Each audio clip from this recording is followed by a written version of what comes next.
We're entering our last unit in this class, and in this class I always like to end by taking kind of a meta view of some of the stuff that we've been investigating up until this point. What have we looked at?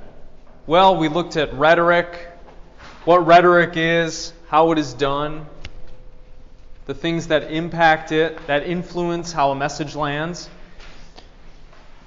We've looked at logical argumentation. So what makes an argument good or bad? Fallacies, consistency, validity, invalidity, soundness, etc. And then the last few units, I was trying to give you all just a bunch of opportunities to flex your critical thinking skills, to put that stuff into play, to use it, to strengthen it. But you might be wondering, what value does this stuff really have? How much of this stuff should it play a role in our lives? Is rhetoric good or bad? Does it really matter? What about logic and being rational and living your life rationally? Is that something we should try to do or not? Some of these meta-level questions are what we're going to be exploring in the last few class periods here. And we're going to start with rhetoric, because rhetoric historically has always had a very tenuous relationship with philosophy and with philosophers. So we will begin there. I'll give you a short presentation, short lecture. We'll talk about it, and then we will end class. Sound good? All right, let's do it. Recall what we looked at when we were investigating this field, or this technique, you might call it, called rhetoric. How did we define it? Does anybody remember? What is rhetoric?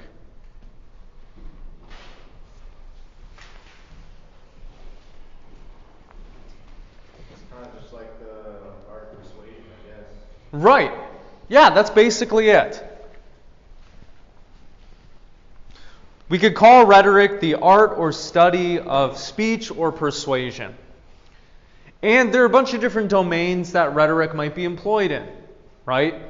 Writing, speech, song, other forms of media, cartoons. The point of rhetoric is to persuade someone of something, to get them to think or act in a certain way.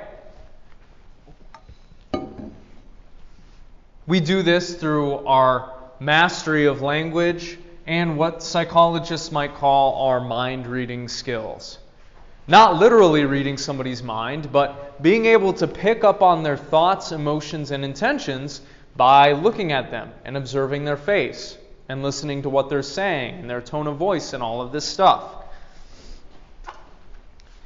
And so we looked at a few different examples of how rhetoric might be employed in the domains in which it shows up. We looked at the rhetorical triangle. We looked at all these various techniques that someone might use in order to get people to trust them or convince them of something. They might appeal to their audience's feelings or values, emotions. They might appeal to their own expertise.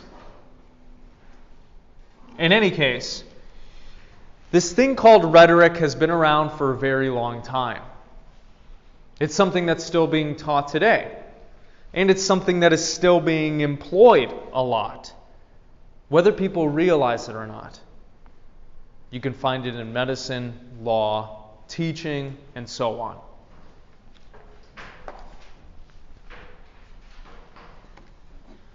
Now, rhetoric has always been, it's been this strange thing in the history of philosophy. This is a philosophy class, so I tried to give you some information about how philosophy is done, some influential philosophical arguments. We can trace rhetoric at least as far back to ancient Greece. We know that Aristotle wrote a book on rhetoric. We know that there were people during the time of Aristotle and Plato and Socrates that were engaging in rhetoric and that were teaching it to others. Thus, when it comes to ancient Greek political life, and when it came to the kinds of jobs that people did in these ancient Greek city-states, rhetoric played a large role.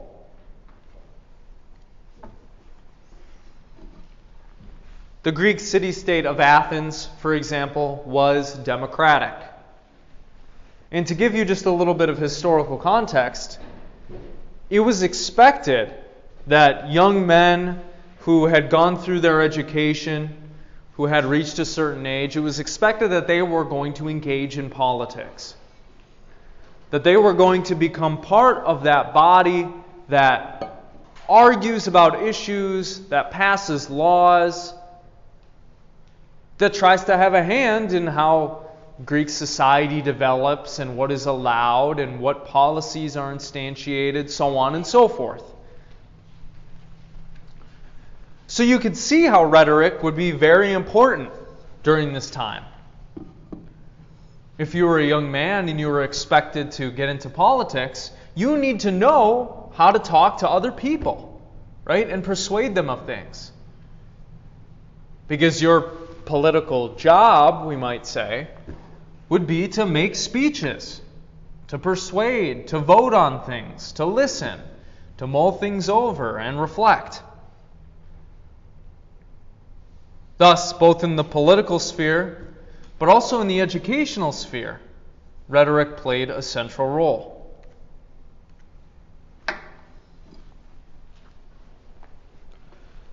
To give you a little bit more historical context, teaching rhetoric rather, was a job that actually was picked up by a lot of people during this time. As we'll see, a group of rhetoricians called the Sophists discovered that they could teach people how to use language in a particular way. They could educate the young men of these Greek city-states, and they could charge money for it. And that is what a lot of them did. A lot of these sophists or rhetoricians were not members of the Greek city-states in which they taught, but they would travel place to place and they would sell their services to young men who came from families that had money and could pay for this kind of thing. And so what we saw, at least in Athens, was the rising influence of these rhetoricians and how these up-and-coming politicians and young men were thinking, speaking, and the kinds of ideas they had about how Greek society should go. But this did not make everybody happy. Okay? Because there were a lot of people in Athens and in other Greek city-states that thought that what the rhetoricians were doing, what the sophists were doing, was not very cool. There was something underhanded about it. There was something manipulative.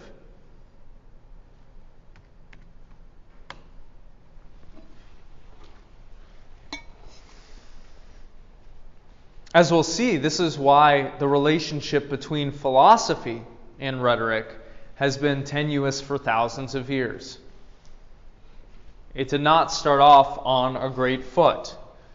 If we can trace our intellectual lineage back to the works of Plato, for example, who has some nasty things to say about it.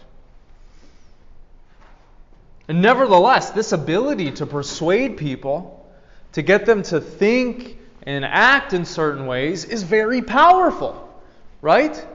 If I can persuade you of something, I could get you to do a lot of different things, right? Donate to my cause, do something out there in the world, and we've talked all about this before, right? So getting people on your side can be incredibly powerful. It doesn't take a rocket scientist to see that if you have a mastery over language, if you can use words in the right way to influence people's minds, you can do a lot of stuff, right? Doesn't matter what sphere of life it is in.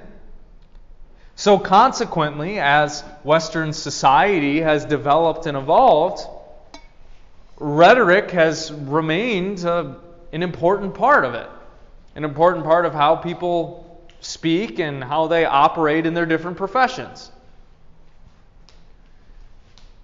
Because our philosophical views and some of our political views come from the ancient Greeks and Romans, the development of European society and consequently American society has also been influenced by rhetoric. We see it in a lot of different domains and jobs, right? Rhetoric is used in the formation of law and policy. It's used in business deals. It's used in teaching. It's used in, well, any situation in which one person is going to try to convince someone else of something. Economic policy, parenting, advertising. You see it in movies and TV shows all the time, and songs. Video games, right, which are designed to get you to feel a certain way or have a certain experience.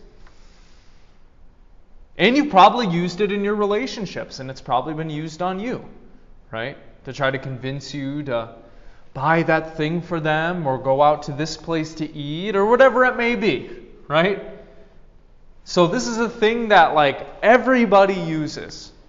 Lawyers, doctors, students, parents, professors, teachers, politicians, scientists when they have to, write something that will secure them a grant for their research. They're going to use rhetoric.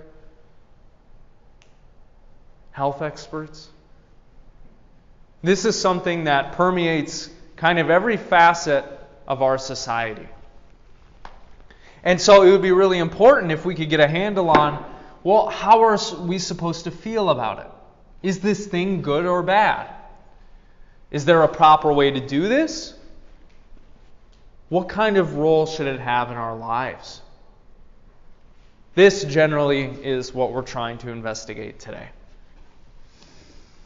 We might say that rhetoric is used for both altruistic and self-interested things, for right and wrong reasons. So hopefully by the end of this class period, we could all have a little bit better understanding of what those right and wrong reasons are. If this is something that is a part of our lives and if it's not going away.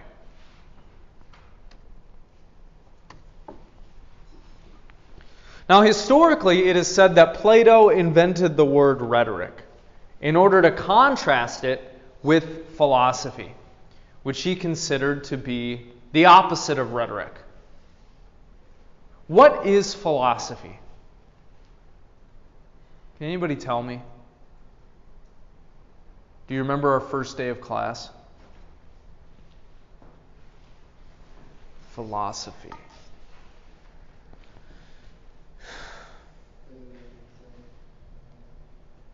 Isn't it like the study of not life? Yeah, you're on the right track. Well, does anybody know what the name Sophia means? I think it's like to learn, but that's. Well, it might be to learn, because ology is the study of. I was mixing them up, but. No, I mean, you got the spirit of it correct. Philosophy comes from two Greek words mashed together, philo and Sophia. Sophia meaning wisdom, philo meaning love of. Philosophy literally means, in the ancient Greek, love of wisdom. In other words, it's the pursuit of truth. That's what philosophy is. You're trying to understand how the world works. You're trying to get to truth and grasp it. Well, how is that different from rhetoric? What is rhetoric doing? You're manipulating the truth to get what you want. Rhetoric. That's what Plato would have criticized about it, yeah. And how a lot of philosophers have felt about rhetoric. They think there's something manipulative about it. It's not the pure desire or pursuit for truth. It is the use of language to achieve one's personal goals. And the spirit of philosophy, Socrates thought, or at least Plato thought, through the character of Socrates, was antithetical to that. What the philosopher does is they are just earnestly trying to understand how the world works. They don't care about power. They don't care about money. They don't care about status or fame. They're just trying to use their reason and talking with people and thinking about things to try to figure out what the fuck is going on. They don't care about any of this material stuff. Okay? But somebody who is using rhetoric in order to get what they want, they have a very different orientation towards the world, right? They care about things other than wisdom and truth. They care about power or money or getting you to do something for them, right? And so it was for these reasons that Plato had some really nasty things to say about this rhetoric business and the people who taught it. He accused these sophists who were charging young men to teach them how to use words smartly by undermining the just nature of society, by obscuring the truth, by corrupting people, by thinking and living selfishly. Plato was like, this is not the right way to think and live. Okay? You sophists, you guys suck.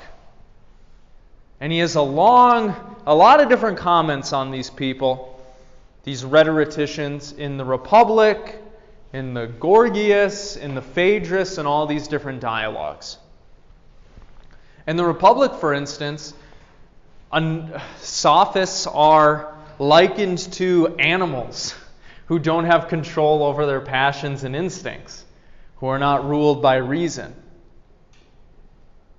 And so they give in easily to anger, and they live a selfish kind of life, and they're seeking after these material things like a wolf might seek after, a meal.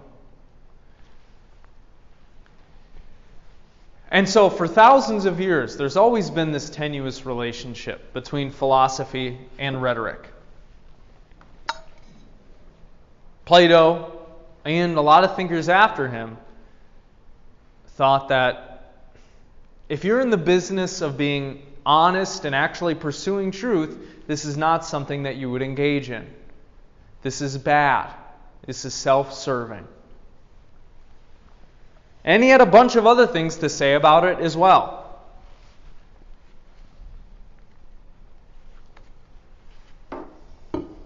From the small reading I asked you to do for today, the author says that Socrates criticizes rhetoric because it leads to conviction without educating people as to right and wrong. What does this mean? Well, if you can use words in a really smart way, in a really impactful way, it causes people to have confidence in certain things, right? Oh yeah, you're totally right. I've been persuaded. But having confidence in something is very different than being knowledgeable in that thing, right? You could be the most knowledgeable person in the world about cancer, for instance, if you're a cancer researcher. But that's a different thing than having confidence in various propositions about cancer, right? We feel all kinds of ways about things, various degrees of confidence, right? I'm fairly confident that I'm cold right now. I'm fairly confident that the sun out there is shining, that there are trees out there. But my confidence is a very different thing than whether or not I have the truth, right? And so, through the character of Socrates, Plato said, what's wrong with the sophists? They get people to believe all these things and they're not actually educating people.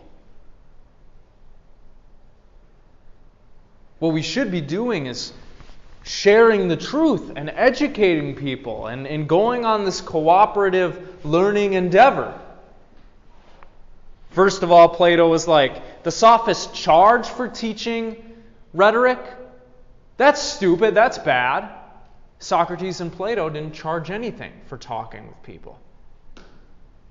So they were like, oh, the fact that they're making that into a job is a little skeevy. The fact that they're not from the ancient Greek city-states in which we live, that's bad too, because they actually don't really care about how our society is going to go. They don't have a stake or an interest in how things are run or whether or not they fuck everything up. They just come in here and they make money and then they leave. They're not actually a member of our community. They have the wrong orientation. And they're self-centered. They're not actually trying to make things better for the people. Whereas Plato implied that's what he was trying to do. And that's what Socrates implied he was trying to do in his apology before he was ultimately killed. The relationship between those in political power and philosophy has also been very tenuous throughout history, but that's a conversation for another time.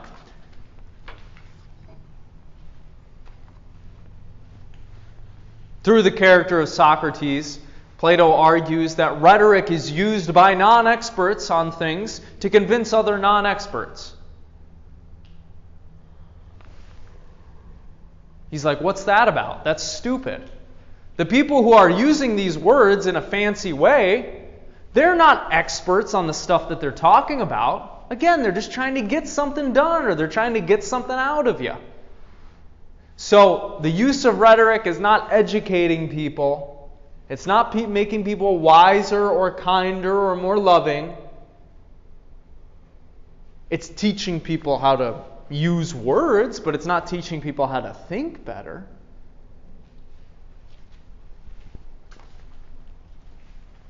And finally, Plato had a problem with rhetoric because, well, it involved reference to consensus, the common sense opinion, and it involved some kind of submission to political authorities, which he would have been a little bit resentful about and averse towards, given the fact that his mentor, Socrates, was killed by the political authorities of Athens.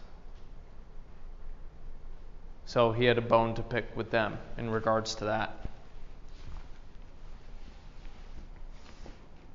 This is where we get the word sophistry from, was from this group of people. If the philosophers are to be believed, these people engaged in reasoning that seems plausible but is actually bad and wrong or fallacious. In other words, the use of rhetoric to persuade people of things when they don't know what the hell they're talking about. And so, it was for these reasons that Plato and other philosophers thought that rhetoric is dumb, philosophy is the way to go. Philosophy is what revolves around truth, and in Plato's view, goodness, because it is the form of the good that gives rise to all the other eternal forms. Little metaphysics for you. Whereas rhetoric does not generally revolve around truth or goodness. Some people might use rhetoric, right, for good things, to try to make the world a better place. But the philosophers would say, most of the time, rhetoric is not being used for good. Most of the time, it obfuscates, it undermines, it corrupts, and it's self-interested.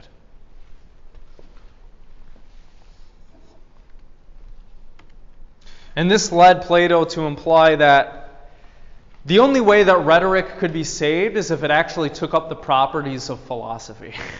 If it was aimed at truth, if it was done honestly, if it was done in a dialectic with other people, if there was the attitude or the drive towards actual education and knowledge, and not just to, I want to make the world how I want to make it. It's a very different thing than understanding, right?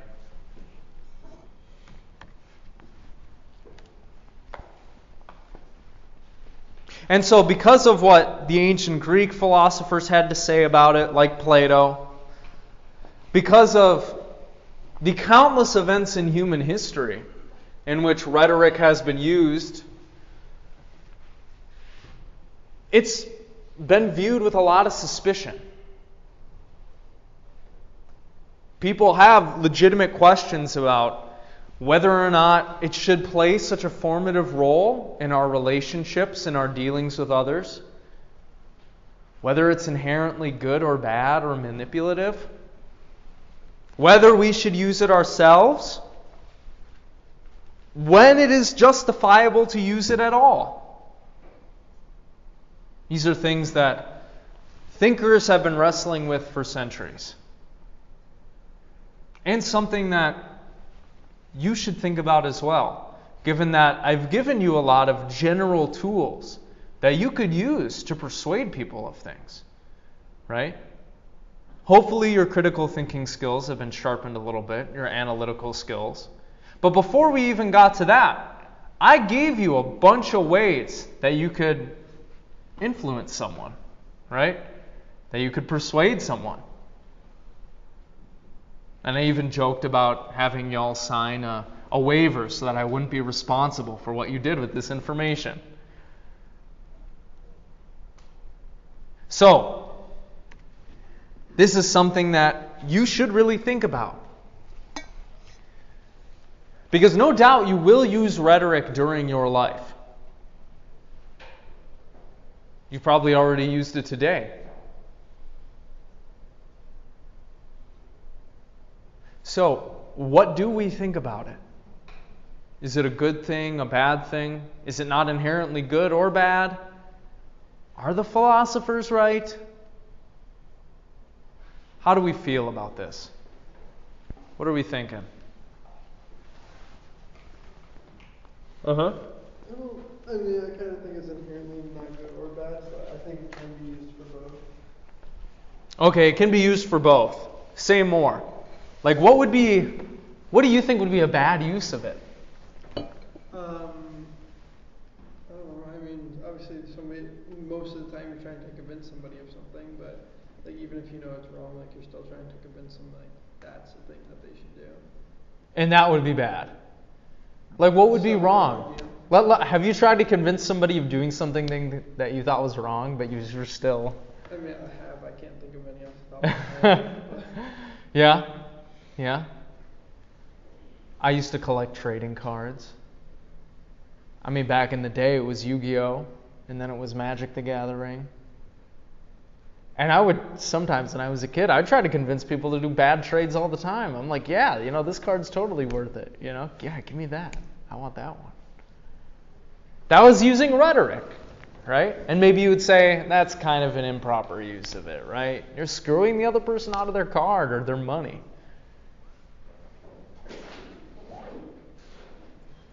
Are there good uses of it?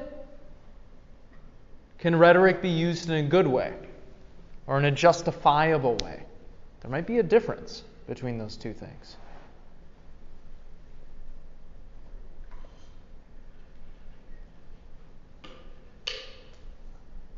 How about if I used rhetoric to get you to read more philosophy?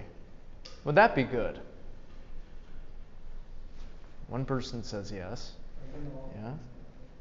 Say that again? In the long run, maybe. Maybe if I convince you so strongly to study philosophy, you start doing that, and you're rejecting like taking care of yourself and cooking. Maybe that's bad. Well, I'm more looking at it as like if you convince someone to do something that can like eventually be good, even though it might not be healthy in the beginning, and it could end in a good situation for them. Sure, yeah. Like maybe one of y'all could convince me to start working out more, and that would be really good for me, right? Because I'm pretty lazy, and I could do with a little bit more physical activity besides rock climbing. Yeah. I'm a nursing major, and sometimes in like the healthcare settings, Ah. it'll be like to a doctor, they'd be like, well, what would you do if you were me? Yeah. So I think sometimes that could be used for good, it's like an insightful opinion. And I do think it's So, yeah, rhetoric comes up in the healthcare setting a lot, right? Maybe you need to convince a patient that a certain procedure will be good for them. Maybe you need to convince them to take a certain medication. Maybe you need to convince a family member that a certain directive is what constitutes, fulfilling the person's wishes. Are those justifiable? I think so. I've also, not firsthand, but I've heard about experiences with, maybe someone who's homeless and they would Sure. otherwise be able to, have insurance for something. So, a nurse or a doctor could kind of use rhetoric to, an insurance company or, the hospital or whatever, this person needs it. Yeah. Okay, so maybe it's good if it helps people. That's as far as we've gotten. Okay, what do the rest of y'all think?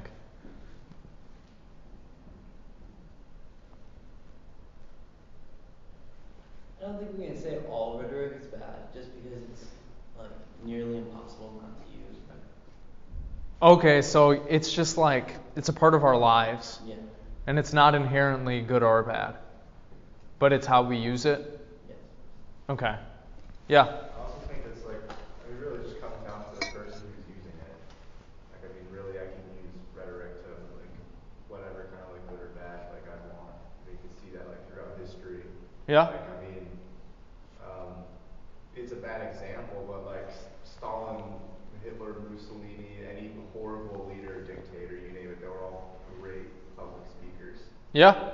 They got people to vote for them, and those people did horrible things. And so would you say they were using rhetoric in an immoral way? Yeah. Yeah. Is it about the consequences that resulted from it, or is it about their intentions? Or both? Or neither? I think they're both just as important. Because, for example, let's say I have the best intention in the world, right? I want to use rhetoric to get people to be more eco-friendly. And it turns out that I was mistaken about what is actually eco-friendly, and I caused a bunch of people to actually harm the environment more. My heart was in the right place, but I was dumb. Is what I did bad? Yes. Yeah. Well, what's that saying you always say? The path now is paved with good intentions. Yeah. So it's you might, a lot of people have good intentions just because you're doing it for the right reason doesn't mean it's actually a good thing. Okay. So maybe it depends more on the consequences that result from how I convinced them and then what they did. Maybe? Now we're getting to the realm of ethical theory. Whether or not you think the morality of an action has to do with the consequences or something prior to the consequences, like somebody's intention or heart posture. This would be the famous debate between utilitarianism and other forms of ethics, like deontological ethics. Should rhetoric be something that we encourage at all?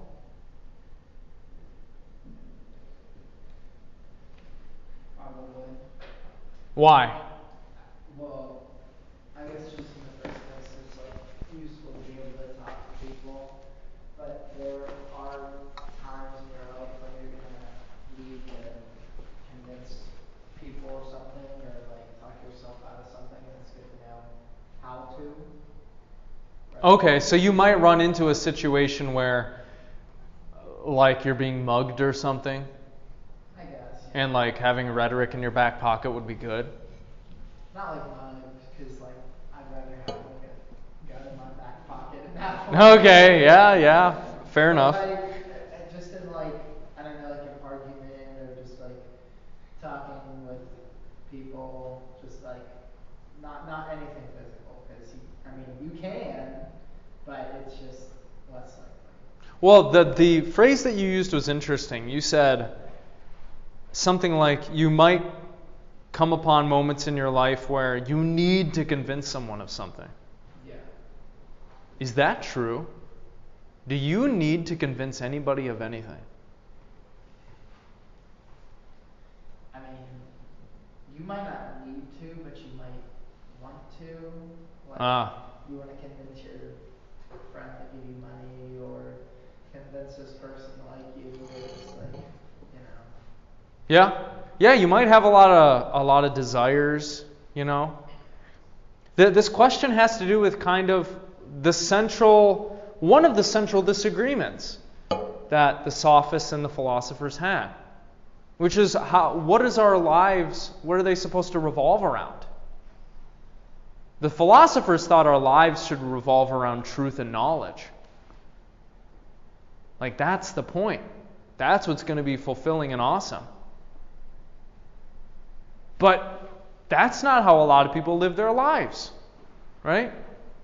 Maybe your life revolves around pleasure. Maybe your life revolves around power. Maybe your life revolves around money. Maybe your life revolves around God.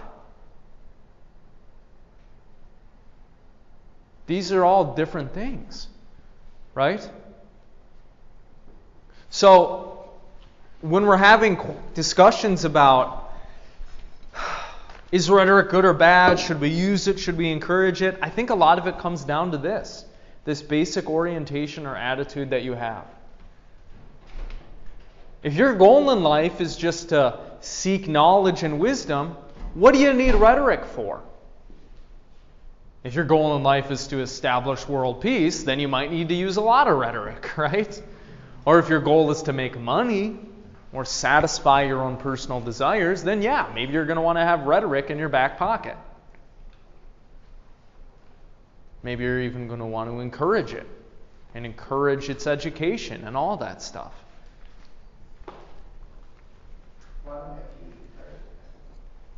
It depends on whether it's antithetical to your goals, right? maybe you want to make a lot of money, that's your ultimate goal, and so you set up a business, and what do? You teach your employees how to be fucking good rhetoricians so they can make you a lot of money and close a lot of deals. Yeah.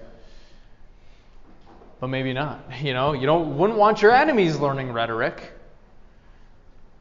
or the politicians that will vote against your interests, you don't want them learning rhetoric. So, reflect on what it is that you're trying to get out of life. Reflect on what you think your life should revolve around. Whether you realize it or not, your life will revolve around something. It will worship something. You don't get to choose that you worship. You only get to choose what you worship. But that is a very powerful ability that you have. And we could talk about existentialism, and you have that choice before you. So if you're just reflecting on your own personal life and your own personal life path, how does rhetoric fit into that? Do you think this is something that you're going to learn more about? Do you think you're going to use this in your career, in your education? What do you think?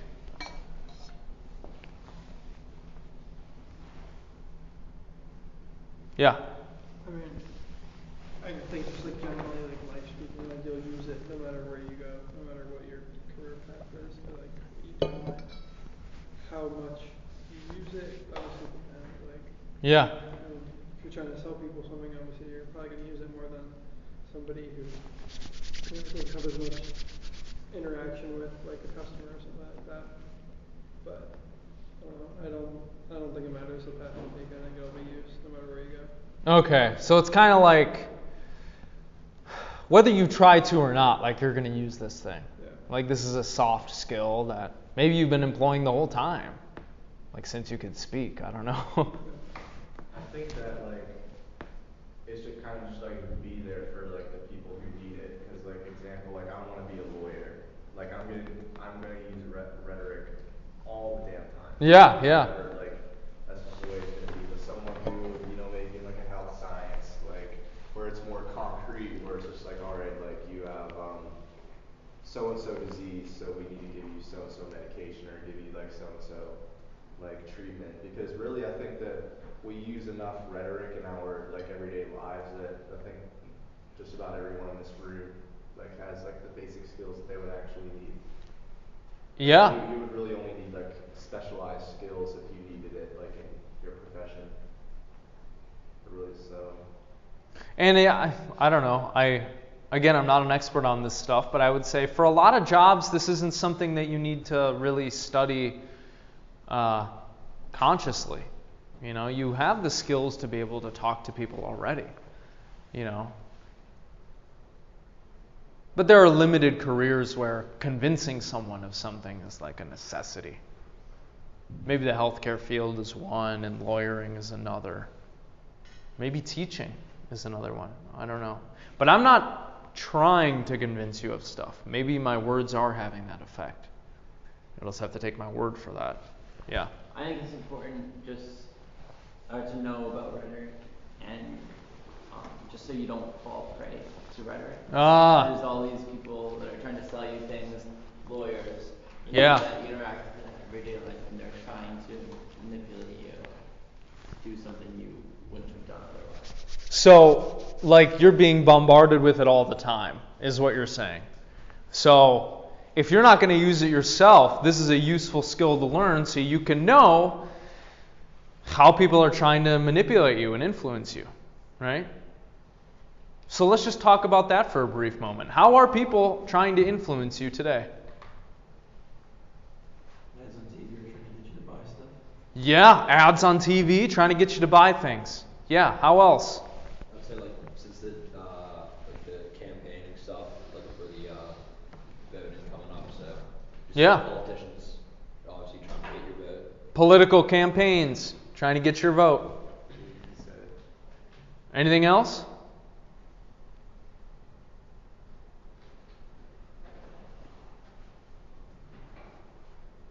There's one thing I'm trying to get you all to do. I'm trying to influence you so you think and you develop these skills. That would be freaking awesome. So I'm trying to influence you in that way. Are your parents trying to influence you? How so?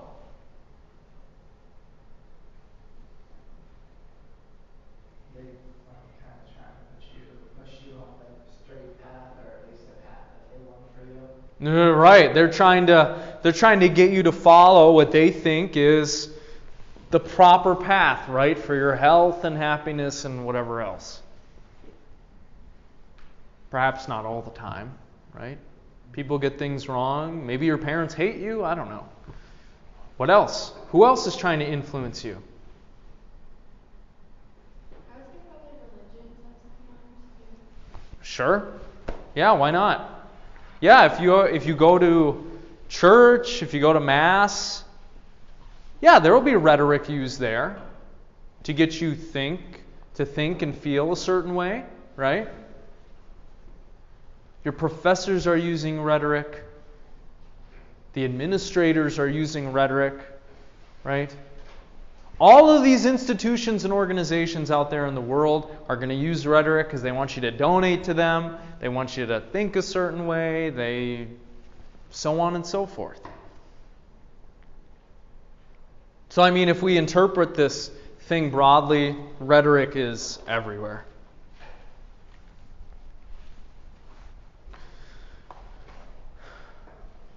Which raises the kind of question that you were discussing. Is this something that we should intentionally teach people? Rhetoric. I think if we have like a benevolent standpoint, then yes. A benevolent standpoint. What would that involve? Like, I just think, well, it would have to be like, I feel like everyone would have to learn it. Because if everyone learns it and knows it, then no one can be affected by it. But well, then what's the point in teaching it? Because some people already know. Okay. So if we come at it from the angle of, hey, we want to give you information so that you can protect yourself. Yeah. Maybe that's a good way to go about it? Yes. What do the rest of y'all think? I agree. Yeah? you seem to be erring on the side of giving people information rather than hiding it from them. Because we're not Yeah? supervillains, I guess. Yeah. Because of supervillains? No, I said that we're not supervillains. Oh, yeah, well, I mean, people have good reasons, for trying to hide information and censor it. That in itself is kind of a rhetorical move. But even Plato was for a little bit of censorship in his construction of the ideal society. So I don't know, maybe we've all just been influenced too much by our freedoms and our free speech and everything. In any case, these questions, these issues, you should reflect on them. Because if you don't know rhetoric, you may be a victim to it. You may become a victim to it. I can't control what you do with this information. You could use it to do a lot of bad things or a lot of self-interested things. I would encourage you not to, but the role that rhetoric is and should have in your lives is going to be dependent on your goals, your desires. Whether you think convincing people is a necessity, whether you think people need to be convinced about anything at all. And so, as far as the status of rhetoric goes, you're going to have to make up your own minds about that. Is it important? Is it good? Is it bad? So on and so forth. Anybody have any questions? Comments? Concerns?